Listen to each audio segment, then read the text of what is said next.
Bienvenidos a un nuevo encuentro en Periodista Digital. Hoy tenemos el placer de recibir a Juan Carlos Cubeiro, que nos va a hablar del libro Mentalidad Ganadora, el método Emery, que ha escrito junto al técnico del Valencia y que desvela los secretos que han llevado al entrenador vasco en un breve espacio de tiempo de dirigir a un equipo como el Lorca en Segunda B a estar al frente de uno de los grandes de la liga como es el Valencia. Bueno, primero, Juan Carlos, muchísimas gracias por venir. Gracias a ti.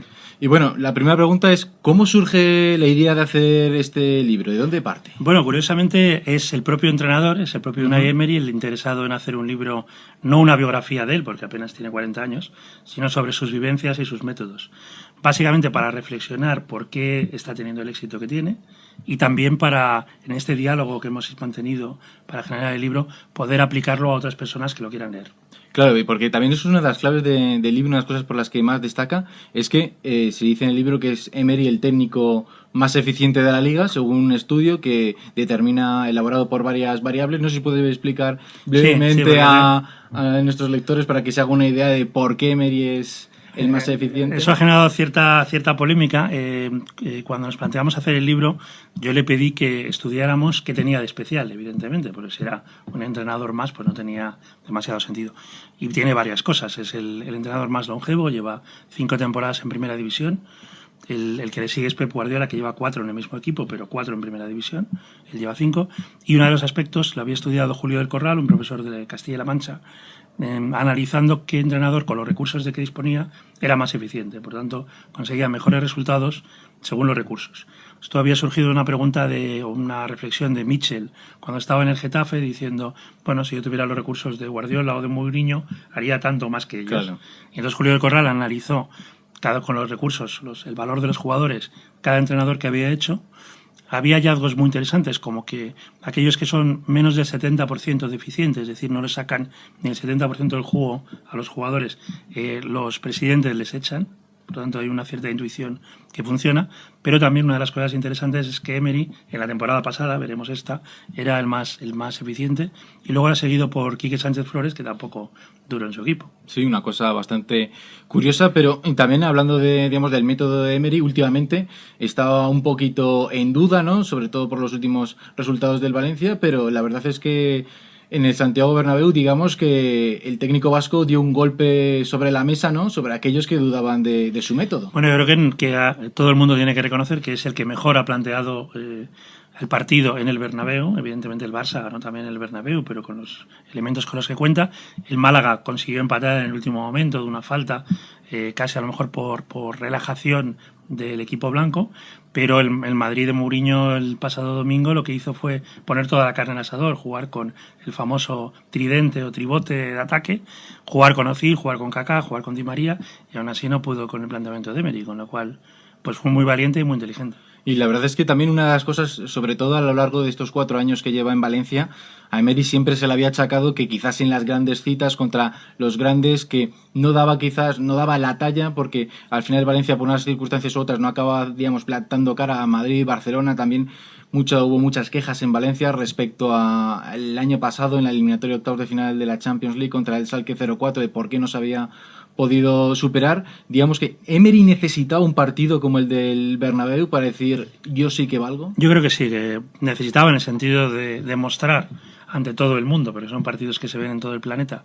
lo que era capaz de hacer con los elementos con los que cuenta, y también la eliminatoria que ha tenido contra el equipo holandés, contra el líder de la liga holandesa, que no olvidemos que Holanda fue finalista del Mundial, por tanto... Sí, contra la Z. La Eredivisie no es tan competitiva como la Liga Española, pero tampoco es algo fácil, ¿no? Entonces, tanto el partido, casi con la resaca uno de otro, contra el AZ y luego contra el Real Madrid han demostrado que Emery pues sabe lo que se hace. Pues sí, y una de las cosas que destaca en el libro de Emery es quizás su ambición y también que siempre, digamos, él piensa que los resultados, primero los partidos se empiezan a ganar, digamos, en la cabeza con la convicción de que la victoria es posible y que no hay, digamos, ningún imposible. Entonces, ¿cuándo crees tú que Emery comenzó a jugar ese partido en el Santiago Bernabéu con sus jugadores mentalmente? Bueno, yo creo que primero, efectivamente, mentalidad ganadora es ganar en la mente para luego poder ganar en el campo. Y yo te diría que casi incluso cuando puede empatar en una jugada final que Higuaín desvía en Mestalla, y que impide que empate el Valencia en casa contra el Real Madrid. Y desde entonces está dándole vueltas a cómo plantear este partido.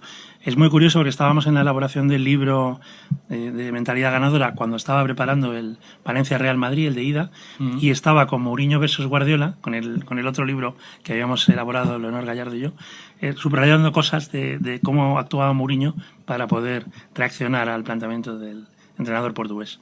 Y la verdad es también unas cosas bastante que a mí más me ha llamado la atención es que Emery como entrenador se destaca como una persona ambiciosa que quiere cada día mejorar, ir a más, que digamos no se pone techo a alguno, y también que tiene que tener en cuenta digamos las limitaciones que tiene, pero en cambio contrasta mucho con lo que era digamos el Emery jugador, que él no tiene reparos en admitir en el libro, se define digamos que era como un cagón, ¿no? Y que la verdad es que prefería pues digamos que se sentía pues liberado de responsabilidad cuando el técnico le decía que iba a ser suplente y prefería digamos jugar pues a lo mejor los 20 últimos minutos de partido en la segunda parte, que ahora que una cosa totalmente distinta, y la verdad es una prueba de ella es que su carrera como futbolista nunca llegó a consolidarse como jugador de primera, pero sí que tuvo una larga trayectoria en equipos de segunda división. Sí, yo creo que precisamente la lección, posiblemente la lección más importante de su método es cómo se pueden superar los miedos, cómo se puede conseguir valentía, ¿no? El Emery jugador, como él mismo dice, se autodefine como que muchas veces era un cagón, como que había demasiada presión por jugar, como muy bien dices. Sin embargo, siempre estuvo con esa mentalidad de entrenador, tanto en Galicia cuando estaba jugando en el Ferrol, en Toledo y luego en el propio Lorca. Aprovecha la oportunidad en cuanto se la dan. Ese Lorca que está a mitad de la tabla consigue el objetivo que se marca, que es muy curioso también, porque esta semana Bielsa ha dicho que los objetivos no son importantes, los objetivos son esenciales y una vez lo demuestra. Se plantea ser uno de los 4 primeros que puedan jugar el playoff de ascenso, consiguen ganar al Alicante, que en ese momento era el primero, para poder ascender, con lo cual logran una proeza, pierden contra el Real Unión de Irún en casa, en Lorca, y tienen que jugar la vuelta, que parece que ya es una derrota segura, y sin embargo él sigue muy perseverante, muy cabezón, digamos, diciendo lo podemos conseguir. Se da una circunstancia que también comentamos, que hay fiestas en la zona de Irún, y bueno, buena parte del equipo del Real Unión se relaja, y bueno, pues ocurre lo que todos sabemos de que el Lorca asciende, ¿no? Y con el Almería pasa lo mismo, y el Valencia, que estaba a mitad de la tabla, lo consigue llevar a Champions, sucesivamente. Y la verdad también comentabas ahora del Lorca, es que la oportunidad en el Lorca, tal y como dice, le llega prácticamente casi por casualidad. Él no se lo esperaba, porque de hecho él seguía en activo, lo que pasa que digamos, tenía una lesión que no acaba de recuperarse muy bien, y prácticamente cuando el director deportivo le sugiere que si quiere hacerse cargo del equipo, él prácticamente, porque también hay que decir que era 28 de diciembre cuando se lo dijeron, se pensó que no, que era una inocentada. Exactamente. El director deportivo sí le conocía muy bien, habían ido a ver partidos juntos, veía cómo analizaba los equipos, cómo utilizaba ya el vídeo, ahora lo hace mucho más evidentemente, pero cómo utilizaba el vídeo para comparar muy bien el equipo rival con el propio, cómo mantenía una cierta identidad. El 70% de los equipos de Emery son la propia identidad y no juegan en función del otro. El 30% sí, pero el 70% es lo que son, la estructura que tiene, y todo eso el director deportivo lo ve y lo aprovecha, y la oportunidad le sale muy bien. Y así fue como has comentado que con el Lorca llegó a ascender a segunda división, de hecho estuvo un paso de ascender a la primera, posteriormente fue a la Almería, lo ascendió de segunda a primera, y en primero hizo una campaña, la verdad es que memorable, que estando más cerca de hecho de los puestos europeos que de descenso, y así llegó al Valencia cada vez digamos reinventándose, dando un paso más en su carrera. Sin embargo, cuando llega digamos a Mestalla, su carrera estuvo a punto, digamos, de verse frenada allí, casi nada más comenzar, porque llega Luis Villalonga al club posteriormente de que se haya firmado a Emery, sale una portada sobre todo de Marca diciendo que Villalonga, quien quiere técnico, era Luis Aragonés. Estamos hablando del año 2008, que era cuando además pues Aragonés había estado en Eurocopa, había ganado la Eurocopa. Entonces esto como, digamos, se quedó un poquito en estado de shock, ¿no? Emery. Sí, efectivamente, él se encuentra con un cambio de accionariado, en principio, de presidente, con una figura muy, muy fuerte, muy poderosa, como es el caso de Villalonga, y como también contamos en el libro, en lugar de arrinconarse, de amilanarse, de asustarse, pues saca fuerzas de flaqueza, quiere hablar con el presidente y quiere que le confirme si va a ser entrenador o no va a serlo. Y también con Azcar Gorta, que en ese momento se convierte en director deportivo. Y curiosamente, esa es, como dice él, mírame a los ojos, que le dijo Juan Villalonga para saber si era entrenador o no, le dio suficiente tiempo para que cambiara el rumbo del asunto.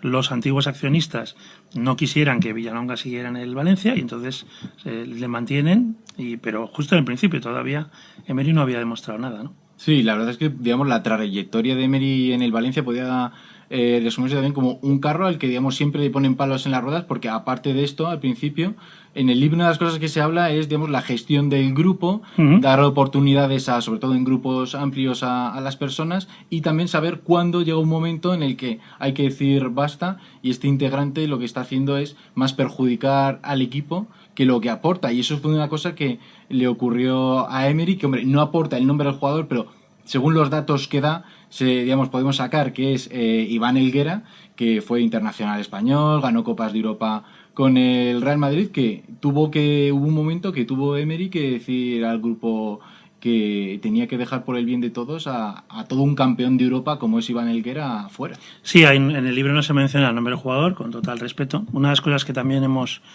que están los criterios que él marcó, y por supuesto yo comparto, es que cuando había entrevistas privadas con otros entrenadores o con otros jugadores no figuran en el libro, a pesar de que me lo contara y revelarlo.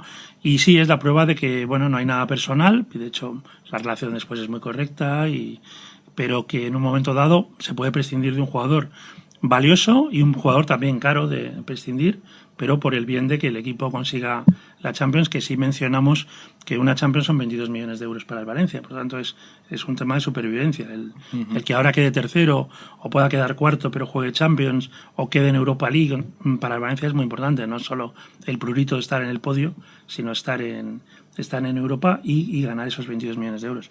Se le ha criticado mucho a Unai el tema de las rotaciones, y yo creo que tiene un planteamiento muy de vanguardia, muy avanzado como entrenador, que es que si tú tienes 22, 25 jugadores, tienes que contar con todos, no puedes ceñirte a 11. Y de hecho podríamos decir que no ha tenido buena suerte, si se habla de buena suerte, en el caso de Verbanega este año, por ejemplo, con lo bien que estaba jugando, o en el caso de Canales, con el talentazo que tiene, y sin embargo ha seguido el Valencia adelante porque está contando con todos. Sí, una prueba de ello, por ejemplo, la tuvimos en el Santiago Bernabéu, que al ver la alineación titular sorprendió para muchos, sobre todo, que en el lateral derecho jugara Ricardo Costa, que era un jugador que en un principio pues no había tenido muchos minutos en toda la temporada, pero que en uno de los partidos más importantes de la campaña Emery confió en él. Sí, confío en Ricardo, confío, en el otro Costa, Antino Costa. Se criticó bastante la alineación cuando surgió, que no estuviera, por ejemplo, Roberto Soldado o que no jugara Albelda, pero al final dio sus frutos, ¿no? Ricardo, efectivamente, como también comentamos, sobre todo en la portada, él ha trabajado con Mourinho, conoce muy bien el sistema de Mourinho, conoce muy bien por la selección portuguesa a Cristiano Ronaldo, y yo creo que uno de las claves de ese partido es que, aunque jugó muy bien Cristiano, francamente muy bien, pero le secó bastante a Ricardo Costa. Por lo tanto, ahí una vez más Unai demostró su mentalidad ganadora. Sí, su mentalidad ganadora fue además todo un acierto, pero como comentábamos, siempre se le ha criticado esto mucho de las rotaciones. Mestalla, la verdad es que a la mínima que puede, pues eso, ya hemos visto en las últimas semanas, pañolada, pensaríamos que el equipo está por ahora cumpliendo los objetivos en puestos de Liga de Campeones. Y una cosa que a mí me ha parecido bastante también curiosa, en el libro se habla de la paradoja del bronce, que es que cuando en un podio, ¿no?, en los Juegos Olímpicos, es curioso que el que ha quedado tercero, que tiene el bronce, está más contento que el que ha quedado segundo, que tiene la plata, porque el segundo está, digamos, lamentándose por no haber conseguido el oro, y el otro está contento por estar en el podio. ¿Cree que quizás estas críticas por parte de Mestalla vienen porque no hay cierto miedo de la afición valencianista con todo lo que ha ganado el Valencia en el pasado, ligas, UEFA, Supercopa de Europa? ¿Hay miedo, digamos, a que llegue el conformismo, que llegue esa, digamos, paradoja del bronce, de conformarse con la tercera plaza, con la historia que tiene detrás? Sí, yo creo que Valencia, como todo el mundo reconoce, tiene un aficionado muy exigente, evidentemente. También es una ciudad que me encanta particularmente. Creo que tiene un clima, una gastronomía, una gente magnífica. Y tiene una historia muy poderosa que en estos momentos, a mí me gusta recordar que tiene la cuarta parte del presupuesto que los dos primeros. Por tanto, si esto fuera justo, el deporte evidentemente no es justo, es lo bueno que tiene, es lo divertido, pero si fuera justo sería jugar el pasado domingo 11 contra 3. y 11 contra 3, pues imagínate la paliza que te meterían, ¿no?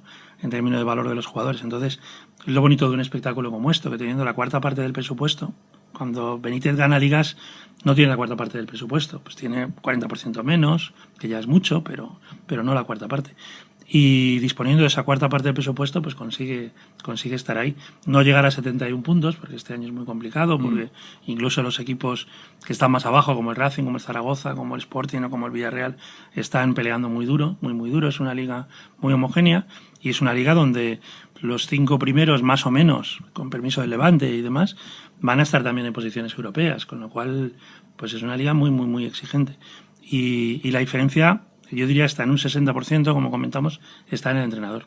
Sí, y la verdad es que, digamos, repasando los 4 años que lleva Emery en Mestalla, todos ha ido cumpliendo los objetivos. El primer año que llegó, digamos, el equipo estaba fatal porque había estado en 2008 a punto de descender a segunda, consiguió, digamos, devolver al conjunto valenciano a posiciones europeas, y luego los 2 siguientes pues ya lo ha conseguido asentar en la tercera plaza, que da acceso directo a la Champions, y ha obtenido pues esos resultados, digamos, en cuanto a conjunto muy buenos. Pero también hay que destacar de Emery, que es una de las cosas que habla en el libro, que hay busca reinventarse, porque ha tenido muchas bajas de jugadores importantes, léase Mata, Villa, Silva, entre otros, y ha sabido, digamos, con jugadores que quizás no tenían ese cartel de los que se han ido, pues mantener los objetivos. Y por eso mi pregunta es, Roberto Soldado es uno de los jugadores ahora emblema del Valencia. Se rumorea, ¿no?, que tiene muchas posibilidades de ir a la Eurocopa con España si lo consiguiera. Digamos, Emery, ¿qué tanto por ciento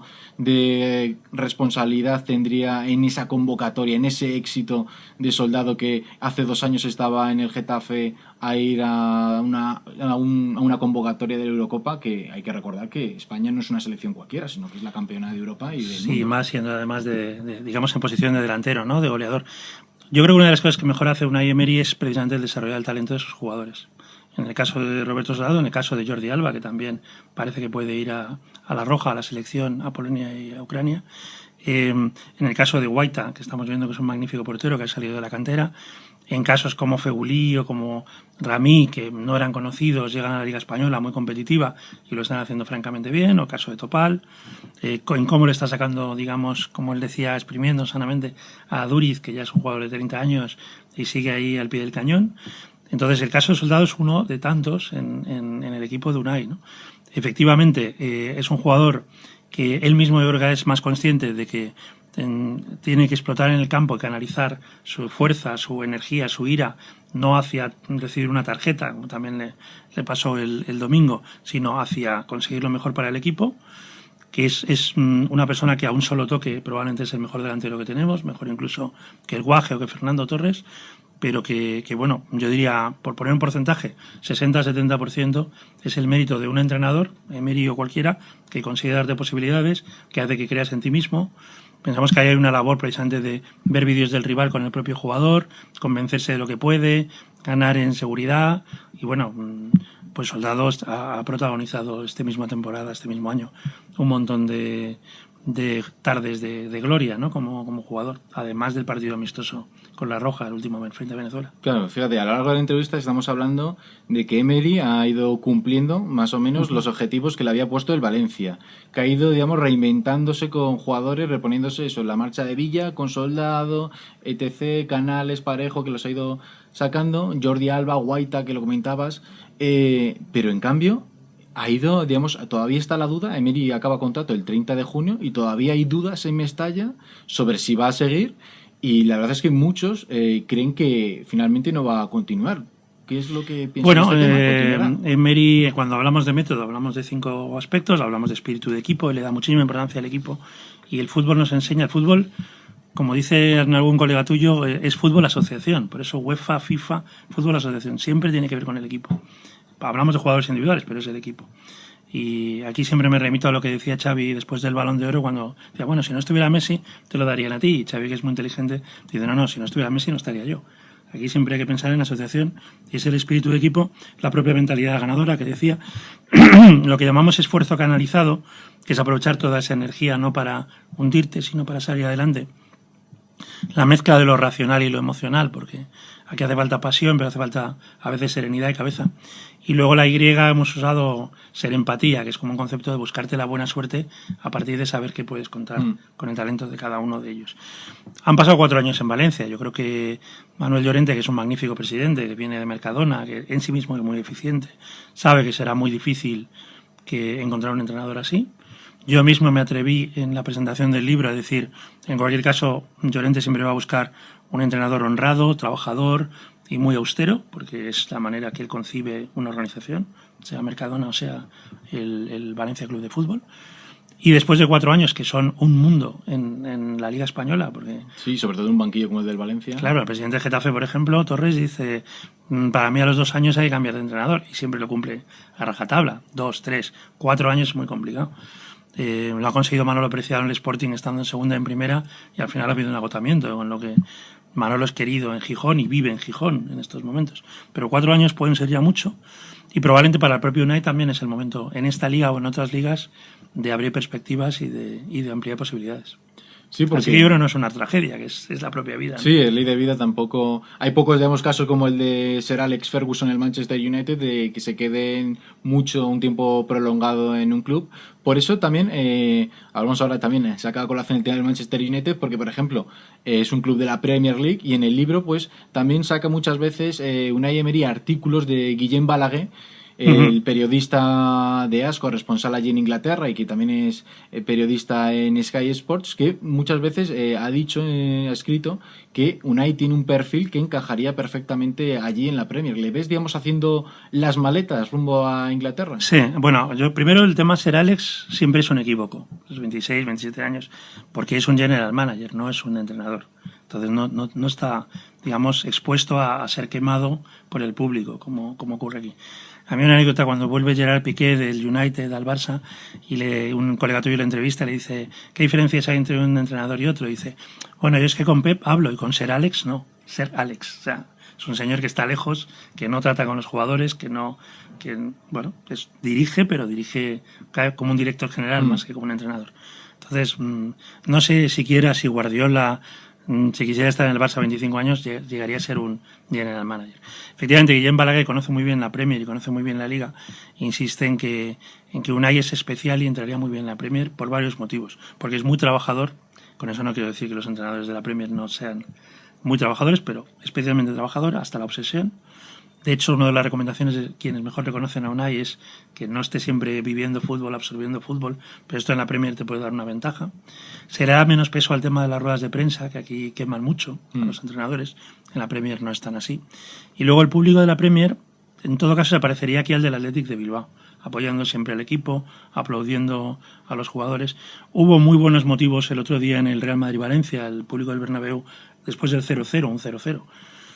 Por eso muchos colegas tuyos decían, bueno, que no haya visto el partido, parece que es un partido aburrido, 0-0. Y fue un partido, sí, yo creo que de los mejores, sí. Por lo menos seguro, entre los 3 mejores de la liga actual de esta temporada. Aplaudieron al Madrid, aplaudieron al Valencia. Pues esto que es excepcional aquí, en la Premier es lo habitual, ¿no? Es un buen partido. Si se dejan la piel, si son inteligentes jugando, el público les anima mucho. Entonces Guillem, que conoce muy bien ambas ligas, ambos campeonatos, cree que puede tener un futuro, pero podría darse también en la Bundesliga, podría darse... Hombre, la Liga 1 francesa no tanto, pues no tiene tanto nivel. No tiene tanto. Ahí seguramente sería el cabeza de ratón, ¿no? Sí, y además también es que él ha dicho, admite en el libro, ¿no? Que él está, digamos, aprendiendo últimamente mucho inglés, ¿no? Que sí, quizás puede ser una pequeña pista de dónde él quiere encaminar su futuro. Sí, y a veces, como nadie es profeta en su tierra, es bueno ir a otra liga para volver aquí y bueno, que te consideren más. Porque también es que ese es otro hecho, porque si dejara el Valencia y decidiera seguir en España, teniendo en cuenta que los banquillos de Real Madrid y Barcelona, estando José Mourinho y Josep Guardiola, son prácticamente inaccesibles, prácticamente podría ser, digamos, un paso atrás en su carrera el quedarse en España, porque digamos que después de Madrid y Barça, el Valencia es uno de los mayores equipos que hay ahora mismo. Bueno, dice Ray Bradbury, el escritor de ciencia ficción, que todo es ciencia ficción hasta que es sentido común. Entonces, hoy podría ser ciencia ficción, no sé, ir al Sevilla, aunque Michel está ahí y lo está haciendo muy bien, Yo creo que Michel es de los grandes, lo decimos también ahí, uno de los grandes entrenadores de la Liga Española. Está en el Sevilla, genera más espíritu de los mosqueteros, más espíritu que probablemente es lo que el Sevilla tiene que trabajar más y lo que se está haciendo. Y a partir de ahí, pues darle al Sevilla nuevas glorias. Ha sido el mejor equipo hace no muchos años a nivel histórico, ¿no? A nivel internacional.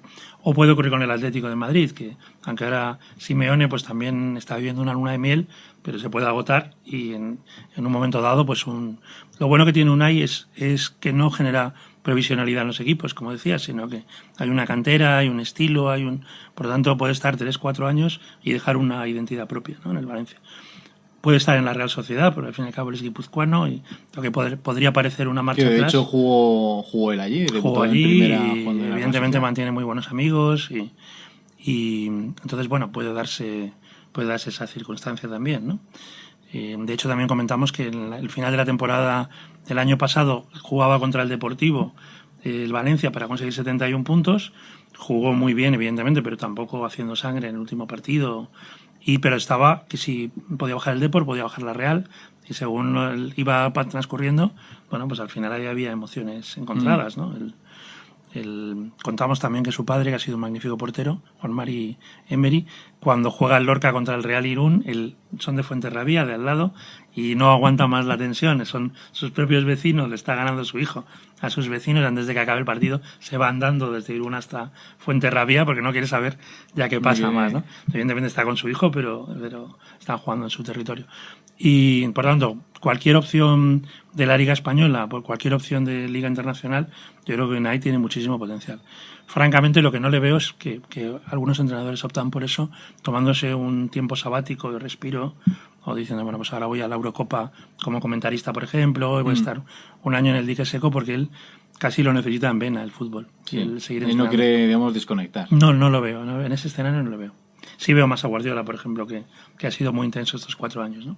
Y otra cosa que a mí la verdad me ha llamado mucho la atención es que en el libro hay un momento que se le pregunta que con qué personaje se identificaría, y él no tiene dudas en afirmar que es con el Capitán Trueno, ¿no? Sí, bueno, eso también ha generado cierta polémica porque esto surgió de preguntarle a sus amigos cómo le veían. Y en concreto, bueno, Miquel Jauregui y otros amigos decían que le veían como el Capitán Trueno.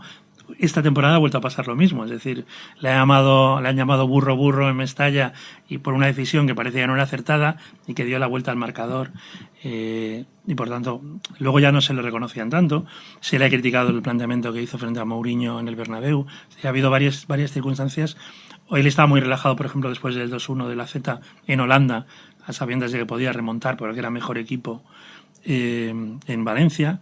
Entonces, bueno, siempre parece que en esos momentos difíciles, ahora está el Málaga un punto por delante, a ver qué va a pasar, pero hay un Málaga-Valencia ahí, en la Rosaleda, que será determinante, y siempre en esos momentos sale adelante. Entonces, es curioso que haya estado en el alambre, en el filo de la navaja tantas veces, y sin embargo lleve 5 temporadas en primera, ¿no? Cosa que no tiene ningún otro. Entonces, es esa idea del Capitán Trueno, que es un héroe real, no tiene superpoderes, es un héroe de aquí, es decir, y además va con la señera incluso, que ya sabes que es la segunda equipación del Valencia, o sea que sí, casi se puede uno vestir de Capitán Trueno en ese sentido. Comentábamos una vez que a Ricardo Darín, al actor argentino, le entrega esa camiseta porque hay varios jugadores argentinos que están jugando en el Valencia, y Ricardo, que es muy futbolero, entre sus equipos preferidos está el equipo de Unai. Y entonces, bueno, esta idea de Capitán Trueno, de una persona idealista, una persona que en los momentos más difíciles, en lugar de asustarse, pues mira al destino de frente y tira para adelante. En ese sentido es Capitán Trueno, pero no por ser alguien soberbio ni... Unai es una persona muy humilde y mucha gente que le conoce directamente dice que, bueno, que entre las ruedas de prensa, donde parece más controlado, a veces más serio, más incluso triste, y el Unai con el que puedes comer o cenar, hay una mejora espectacular. Y ya, digamos, para acabar esta entrevista, empezábamos hablando de que una de las curiosidades del libro es que presenta a Emery como el técnico más eficiente de la liga, al menos de la campaña pasada, porque esta, digamos, aún como no ha concluido, no podemos establecer los datos. Y has escrito también, aquí lo tenemos, libros sobre Guardiola y sobre José Mourinho, hablando sobre su capacidad de liderazgo. Y, digamos, ¿qué es lo que tiene Unai Emery que con menos recursos que Guardiola, que Mourinho consigue ser más eficiente que ellos. Bueno, sería menos eficiente si le dieran más recursos, pero no se los dan. Esta es la circunstancia. A veces uno no necesita ser eficiente, de hecho Mou no necesita ser eficiente, pero cuando llega un equipo nuevo, además de lo que le pagan, es el entrenador mejor pagado y lo será siempre, lo seguirá siendo. Por eso aquella polémica con el Málaga, de que no iba a entrenar al Málaga, porque él tiene, sobre todo Jorge Méndez, su representante, tiene 10 equipos del máximo nivel y de ahí no se va a mover. Está digamos, montándole su carrera profesional, su empleabilidad, como diríamos, en el mundo de la empresa, de esos grandes equipos. Además de fichar a Mourinho, tiene que fichar a un plantel de jugadores siempre, ¿no? Es decir, bueno, pues yo seguramente, o en el Madrid o en otro sitio, creo que volverá a contar con Drogba, que es un jugador explosivo en algunos momentos, que pudo ser la de Bayor de la temporada pasada y no fue. Bueno, entonces, para ser eficiente, primero tendrían que dar poco, y el Valencia ha reducido en más de 200 millones de euros la deuda en los últimos años, gracias a Llorente, pero gracias también a Unai, con lo cual esto hay que reconocerlo. El nuevo estadio es una magnífica noticia. Sí, también que puesto en duda. Retomado al fin sí, las obras, con la cantidad financiera y la cosa parece que va adelante. Y entonces, bueno, pues la eficiencia algunos no la necesitan. Guardiola no la necesita por la cantera que tiene y por el valor de sus jugadores, porque al final el Barça ha tenido que ir revalorizando su propia cantera de la Masía. Y Mourinho no, porque ficha 4, 5, 6 jugadores y de hecho este año pues Coentrao, Sahin, Varane, etcétera, han entrado menos en juego, el propio Carvalho ahora por la lesión, pero los tiene ahí y bueno, son jugadores ha reducido mucho la edad media de la plantilla del Madrid, con lo cual pues bueno, no necesita ser eficiente. Aún hay el mensaje que comentamos en el libro por parte de Llorente es: los muy buenos los tengo que vender porque no, mi presupuesto da para lo que da. Tiene que subsistir. Y eso ha sido, pues como decía, Silva, Mata, Villa, en cierto modo Isco, porque Isco, digamos, quería una subida, como también comentamos, por parte de la ficha y el Málaga estaba allí, y su representante, su padre. Pero puede pasar con Jordi Alba, puede pasar con Roberto Soldado, puede pasar con Fegulí, puede pasar con Ramí, puede pasar con muchos jugadores que se están potenciando. Los buenos pues irán a otros sitios. Y no olvidemos que hay 14, 15 bajas al año, con lo cual siempre se está reinventando en términos de jugadores. Y ahí Braulio Vázquez está realizando una labor magnífica en el Valencia, buscando por ahí en todos los sitios, en la liga francesa, en la holandesa, en algunas canteras de la liga española, donde puede haber jugadores que encajan en la identidad que ha marcado Unai, y eso es lo que te hace ser eficiente. Saber qué talento tienes y potenciarlo al máximo, potenciarlo en equipo. Y bueno, digamos, quizás un poquito cambiando la pregunta, ¿qué es lo que tiene Emery similar a Guardiola y Mourinho? Que digamos son ahora mismo, poca gente tiene dudas de que son los entrenadores mejor considerados tanto en España y posiblemente también en Europa. Sí, bueno, cuando hablamos de Mourinho versus Guardiola, que surge, es una anécdota muy graciosa. Leonor Gallardo, que es con quien escribo buena parte de los libros de deporte, que es profesora titular de actividad física y deporte en Castilla-La Mancha, tuvo que dar, donde estudió Mourinho, una conferencia justo la semana antes de jugarse la final de la Champions entre el Inter y el Bayern. Y ella hablaba de Guardiola, del liderazgo de Guardiola en un libro anterior, y todo el mundo en Portugal decía: sí, Guardiola muy bien, pero solo ha estado en equipo. Nuestro José Mourinho ha estado en varias ligas. Sí, muy bien, pero Guardiola no habla más que algún idioma, catalán, castellano, inglés, tal. Mourinho habla italiano y habla... Sí, muy bien, y siempre estaba la comparación. Entonces, bueno, pues quedamos en que si el Madrid fichaba, como parecía, a José Mourinho, analizaríamos a Mourinho y a Guardiola. Curiosamente, nos sorprendió que tienen mucho más en común que lo diferente. Lo diferente es evidente, ¿no? En las ruedas de prensa, ellos mismos tratan de distanciarse, pero tienen hasta 10 cualidades que llamamos de líder coach, de líder entrenador. Desde gente que sabe mandar muy bien, es decir, Mourinho parece que más serio, más tajante, Guardiola más contemporizador, pero tiene muy claras sus líneas rojas, como se dicen ahora, que no se pueden pasar. Prescinden de tóxicos, como pasó en el caso de Guardiola con Deco, Ronaldinho, después con Eto'o, después con Ibrahimovic, como pasó con Guti, que quiso volver al Madrid, estaba Mourinho, y dijo que no. Y Mourinho dijo que no. Canalizan muy bien las emociones, no caen ni en la euforia ni en la disforia, por eso el desánimo. Por eso ahora Guardiola insiste en: la liga está perdida, todo lo que hagamos lo podemos recuperar, porque la cultura catalana, esto lo dice Puyol o lo dice Xavi, es más bien victimista, con lo cual si estás pensando que puedes remontar, al final no remontarás. Si te dejas llevar, juegas a lo que sabes jugar, puede ser que se remonte. Sí, de hecho Xavi alguna vez sí que dijo que envidiaba, digamos, del Real Madrid ese carácter de, aunque se fuera la situación adversa, de que fuera el Barça quien tenía 10 puntos de ventaja, él no daba nunca por perdido nada. Exacto. Y dijo que lo echaba un poquito de en falta. Y Mourinho, ¿qué va a Barcelona. hacer ahora? Jugando además en el Camp Nou, pues recuperar ese espíritu de Capello, de las grandes épicas, de la remontada, porque al Madrid le viene mucho mejor la épica que tener 10 puntos de colchón. Unai hace ese tipo de cosas de líder coach, sabe mandar y decidir muy bien, canaliza muy bien las emociones en el trato con el jugador y marcando la distancia. Hablamos de, por ejemplo, dilemas como si dejas la mañana libre después de un partido el domingo, por una parte les descansas, pero por otro lado puede parecer que el entrenamiento no es una cosa seria, el entrenamiento es clave para luego jugar un buen partido. Bueno, pues esas cualidades de líder coach Unai también las pone de manifiesto. ¿Qué le falta respecto a Guardiola y Mourinho? Probablemente Mourinho y Guardiola, por los profesores que han tenido, porque Unai ha sido más intuitivo, lo han llevado más paso a paso. Por ejemplo, cómo se preparan las ruedas de prensa. Mou siempre los 15 minutos previos, por eso a veces sale más tarde, lo está preparando con su director de marketing. Y él siempre genera el titular que quiere generar. O si no tiene titular que generar, pues le deja caranca, ¿no? Como ha pasado el domingo. Guardiola es una persona que es muy difícil pillarle, excepto en lo del puto amo, famoso ese clásico. Las semifinales en la Champions. Que al final lo que él quería decir es: mis jugadores van a hablar en el campo. Es muy difícil pillarle en un renuncio en una rueda de prensa. Unai se está trabajando eso desde el punto de vista de la comunicación. Y luego, evidentemente, pues un Jorge Méndez, como puede parecer en el caso de que tiene su carrera con Mourinho y con otros grandes jugadores como Cristiano Ronaldo, pues todavía no lo tiene Unai. Se tiene representante, evidentemente, pero no tiene ese mundo de relaciones para ponerse en valor. Y yo creo que es lo que hará en los próximos años. Muy bien, pues hasta aquí llega la entrevista. Simplemente volverte a decir, Juan Carlos, que muchísimas gracias por haber venido aquí a Periodista Digital. Muchas gracias, a tu disposición.